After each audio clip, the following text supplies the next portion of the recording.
Olha, a Constituição brasileira pode parecer um bicho de sete cabeças, né? Mas e se a gente pensasse nela como uma espécie de guia do usuário do nosso país? Hoje, a gente vai fazer exatamente isso. Vamos desvendar as peças essenciais dela, os direitos que nos protegem, as regras do jogo político e como o poder se organiza. Sabe, muita gente acha que a Constituição é só um livro de regras para o governo, mas a verdade é que ela é muito mais do que isso. Ela é, antes de tudo, um projeto de sociedade. E esse projeto começa com a promessa mais básica de todas, a proteção de cada pessoa. Bom, então bora começar pela base de tudo, pela parte que fala diretamente com a gente. Estamos falando dos direitos fundamentais, que funcionam como um escudo, como serviços e também como ferramentas que temos em mãos. E aqui, olha só, a gente tem uma separação que é fundamental para entender o resto. Os direitos aparecem de duas formas, como um escudo e como um serviço. Os de primeira geração são esse escudo. São aqueles que dizem para o Estado, ei, não se mete aqui. Eles protegem nossa vida, nossa liberdade, nossa propriedade. Já os de segunda geração são o contrário. Eles exigem que o Estado faça alguma coisa, que ele preste serviços essenciais, como saúde e educação, para construir uma sociedade mais igualitária.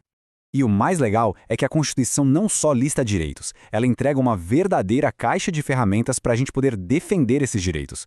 São chamados remédios constitucionais. Não é nada abstrato, são ações bem concretas que qualquer cidadão pode usar. A ação popular, por exemplo, dá o poder de proteger o que é de todo mundo, desde o monumento histórico até o meio ambiente da nossa cidade. Certo. E esse ponto aqui é super importante, viu? Nem todo tratado internacional que o Brasil assina tem o mesmo peso. O jeito que ele é aprovado no Congresso muda tudo. Se um tratado de direitos humanos passar por aquele processo super rigoroso, o mesmo de uma mudança na Constituição, ele vira parte da Constituição. Se não, ele ainda tem um status especial, fica acima das leis comuns, mas abaixo da Constituição.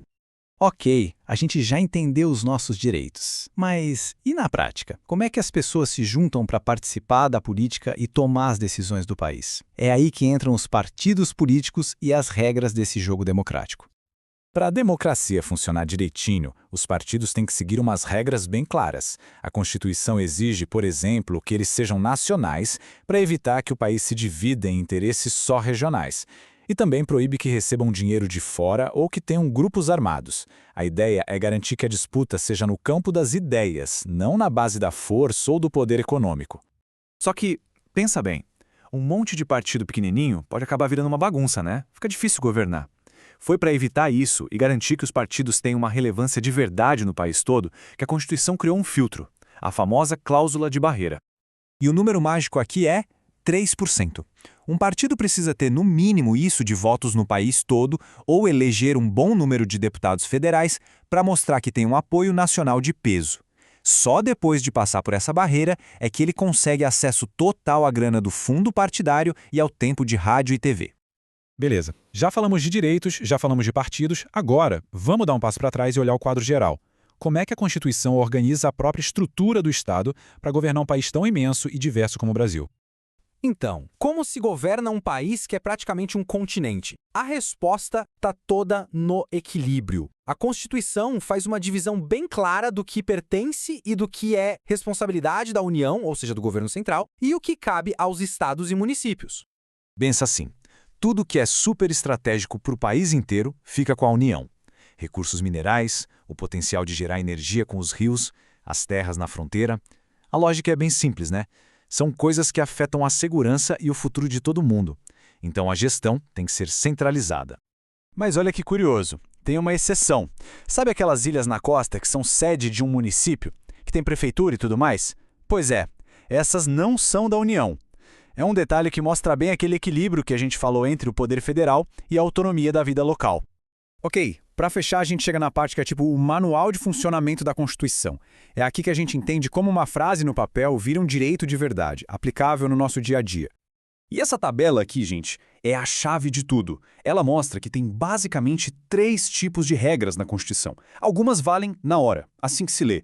Outras valem, mas podem ter umas restrições. E tem aquelas que são, na verdade, uma promessa que precisa que o Congresso crie uma lei para elas poderem funcionar de fato.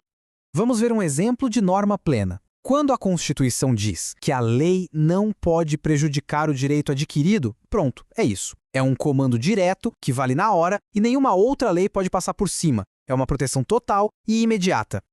Agora olha a diferença para uma norma contida. O texto diz que todo mundo é livre para exercer qualquer profissão. Esse direito vale na hora? Sim, mas a própria Constituição já avisa que uma lei pode vir e estabelecer as qualificações. É por isso que o médico precisa de diploma e um advogado da prova da OAB. O direito existe, mas pode ser contido por regras. E por último, a norma limitada. Essa aqui é como uma promessa. A Constituição garante ao trabalhador o direito de participar nos lucros da empresa, mas logo em seguida diz, conforme definido em lei. Ou seja, enquanto não existir essa lei explicando como, o direito fica ali, no papel, esperando para acontecer. Então, no fim das contas, o que esse nosso guia do usuário mostra? Mostra uma coisa que é fundamental. A Constituição define as regras do jogo, mas ela não joga sozinha. Ela é um documento vivo que depende de cada cidadão para que as suas promessas saiam do papel e seus direitos sejam defendidos. A grande pergunta que fica, na verdade, é: será que a gente está usando todas as ferramentas que esse guia oferece?